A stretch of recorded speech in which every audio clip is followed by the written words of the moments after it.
Bonjour. Bonjour Michael Darmon. 10 jours pour sauver Alstom, le gouvernement n'en fait pas un petit peu trop, là, en politique spectacle? Non, pas pour sauver Alstom, soyons clairs. Pour sauver un site. Un site Belfort historique, un site qui a plus d'un siècle à Belfort. Donc Alstom, moi je suis avec attention cette grande et belle entreprise. Elle est installée dans ma circonscription à Saint-Ouen. Je les rencontre régulièrement. Vous avez été au courant des lettres qui avaient été envoyées par les parlementaires qui alertaient sur la situation? Pas au courant des lettres, mais on sait qu'il y a un problème de charge sur l'usine de Belfort. On sait que les changements opérés, les marchés obtenus faisaient qu'il y avait un problème à terme de charge. Et donc, ce que fait aujourd'hui le gouvernement face à une décision dont j'ai trouvé qu'elle était annoncée trop brutalement, si elle correspond à une réalité, elle a été brutale, c'est de regarder comment il est possible de diversifier, de faire en sorte que ce site historique puisse perdurer. Et donc, je pense que c'est une bonne méthode. Mais on nous avait dit, c'est terminé, après Florange, les grands gestes, la politique spectacle, les déclarations devant les médias, on va travailler tranquillement. Et on se retrouve encore dans la même attitude avec l'urgence. Et si on se retrouve dans la même attitude, ce n'est pas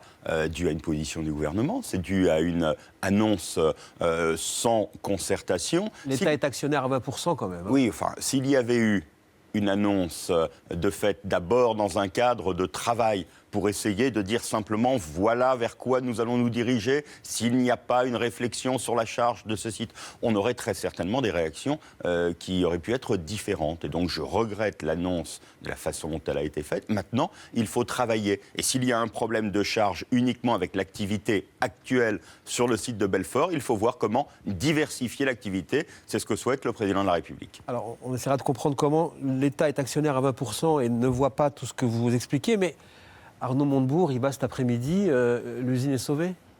Je ne suis pas sûr qu'Arnaud Montebourg soit en situation de pouvoir sauver. Malheureusement, je pense qu'on est une fois de plus dans une confusion. J'entendais hier Arnaud Montebourg dire l'État n'a pas fait ce qu'il devait faire, mais l'État n'est pas là en situation de responsabilité. Ce n'est pas une annonce de l'État.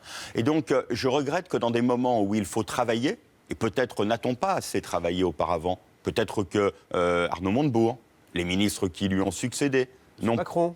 Mais n'ont peut-être pas assez anticipé les choses, n'ont peut-être pas été assez au fond du dossier, n'ont peut-être pas entretenu de relations assez fines pour pouvoir justement essayer d'anticiper. Et donc, quand l'on n'a pas fait ce que l'on devait faire, on n'essaie pas la séance de rattrapage. Donc, pour vous, Arnaud Montebourg n'a pas assez travaillé le dossier et aujourd'hui, il fait du rattrapage pour sa campagne? En tout cas, là, dans le cas présent, à part faire de grandes déclarations, il ne répondra en rien aux interrogations qui sont celles des ouvriers, qui sont celles de ceux qui travaillent. Et donc, dans ce moment, l'essentiel, c'est de travailler, pas de faire des déclarations. Est-ce que ça ne pose pas quand même, cette affaire, la question, une fois de plus, de l'État stratège? L'État peut-il être vraiment pilote des stratégies industrielles? Et d'abord, quand il fallait être là pour aider Alstom, heureusement que l'État a fait un choix d'aide d'Alstom, parce que sinon il n'en serait pas dans la situation où il est aujourd'hui. Il n'y aurait pas de marché qui puisse être conquis à l'étranger comme ça l'est aujourd'hui. Et donc l'État a raison d'intervenir. Ensuite, la question que vous posez, c'est quand il y a des participations minoritaires, est-ce qu'elles servent à quelque chose? On peut toujours s'interroger. Moi, je remarque que depuis maintenant 5 ans, le gouvernement essaye de définir des axes de politique industrielle, essaye de susciter un certain nombre de mouvements. Mais sur d'autres domaines, on pourrait dire la French Tech, on n'intervient pas directement. Mais on a créé un écosystème autour des nouvelles technologies qui fait que la French Tech française a pris une place majeure aujourd'hui dans le monde. Et donc, on a raison de faire cela. Alors, stratégie et grande déclaration toujours. Hier, le séminaire des socialistes que vous avez dirigé, c'est le branle-bas de combat ou le tocsin? Le tocsin, je leur ai dit qu'il n'y avait aucune fatalité en politique, pas plus qu'ailleurs, et qu'on n'allait jamais à reculons à une élection. Il fallait y aller la tête haute, en revendiquant un bilan, en revendiquant l'action du président de la République. Y a-t-il besoin de le dire? Oui. Il y a besoin de le dire, tant il y a aujourd'hui un message de la part d'un certain nombre de socialistes comme quoi il faudrait déjà être dans le jour d'après. D'après la défaite. En tout cas, d'après l'élection présidentielle. Et pour eux, d'après la défaite, bien entendu. Mais pour eux, d'après... Parce qu'ils y croient, ils pensent que c'est fini, c'est perdu. Parce qu'un certain nombre pensent que leur petit intérêt est aujourd'hui de préparer la suite, de préparer un congrès. Comme si dans la situation que connaît la France aujourd'hui, On l'a vu encore, on n'est pas sorti de la crise économique, pas sorti de la crise sociale. On a un débat avec la droite qui n'est pas simplement sur les politiques économiques, pas simplement sur les droits sociaux, sur la République elle-même. Comme si ce débat pouvait être mis de côté et comme si une partie des socialistes se disait « Eh bien, on va les laisser et nous, on se refera une santé dans l'opposition ». Alors, vous avez bien sûr aussi sonné l'alarme dans votre discours et ensuite, en conclusion, le Premier ministre est venu et lui, il a parlé par allusion. C'est les moments où on dit les choses sans vraiment les dire. On écoute, on regarde, on traduit. Pas de place pour les aventures individuelles. C'est ne rien comprendre à l'histoire qui s'est invitée, à la tragédie parfois. Où sont, par ailleurs, l'éthique de responsabilité, la loyauté, le sens de l'État? Tout comme vous, je ne veux pas de cela. Et je ne veux pas de cette machine à perdre. Bon, des noms, les aventures personnelles, individuelles, éthique de responsabilité. Mais tous ceux qui est visé? Mais tous ceux qui sont candidats et qui aujourd'hui, plutôt que des programmes, font des annonces de candidature. Voilà. Par exemple, l'ancien ministre de l'économie. Mais aujourd'hui, l'ancien ministre de l'économie n'a pas encore dit qu'il était candidat. Mais on voit bien qu'il est sorti du gouvernement, très certainement, pour préparer une candidature. Il y a aujourd'hui de multiples candidatures. Benoît Hamon, Arnaud Montebourg, Marie-Noëlle Lienemann. Est-ce que tous ont envie d'être président de la République demain ? Je n'en suis pas sûr. Pourquoi sont-ils candidats ? Parce qu'il faut essayer de faire vivre une petite boutique. Parce qu'il faut essayer, dans le débat, d'être invité en tant que candidat. Et d'ailleurs, vous jouez le jeu. Vous les invitez comme potentiels candidats à la présidence de la République, alors que vous savez vous-même qu'ils n'ont aucune chance d'accéder à cela. Mais plutôt que de le dire, on fait vivre le débat tous les jours comme cela. Parce qu'ils ont aussi des choses à dire. Oui, ils peut-être. expriment en démocratie leur conception. Mais vous avez raison. Mais on peut s'exprimer politiquement sans entretenir Après, le mirage, voilà. sans entretenir le mirage d'être président de la République demain dans la situation où est le pays. Cela demande des responsabilités d'être président de la République. Cela demande une forme d'expérience dans la façon dont le pays est touché aujourd'hui par le terrorisme. Mais moi, je suis sûr d'une chose, c'est que si la gauche a encore demain un président de la République, il s'appellera François Hollande. Et c'est pour cela que j'aimerais bien que l'on puisse avoir tous les débats. Et en démocratie, on puisse tous les avoir. Mais pas des petites stratégies personnelles basées sur l'élection présidentielle. Alors, question débat, il y en a un qui lance un débat de manière assez récurrente et régulière. C'était il y a quelques minutes. Laurent Wauquiez, président par intérim des Républicains. Je considère qu'on ne peut plus accueillir ces immigrés clandestins en France. Je considère que la France ne peut plus accueillir autant d'immigration. Et donc, la question dans notre région est la même que partout en France, c'est s'opposer. Voilà, donc il dit aux élus, opposez-vous au plan Cazeneuve, ne recevez pas les migrants. Laurent Wauquiez, qu'est-ce que vous dites ? Mais toute la question, c'est la confusion qui est entretenue. Bien entendu que quand il y a une immigration illégale, et d'ailleurs Bernard Cazeneuve, qui était avec nous hier, a été d'une précision extrême sur ces éléments-là.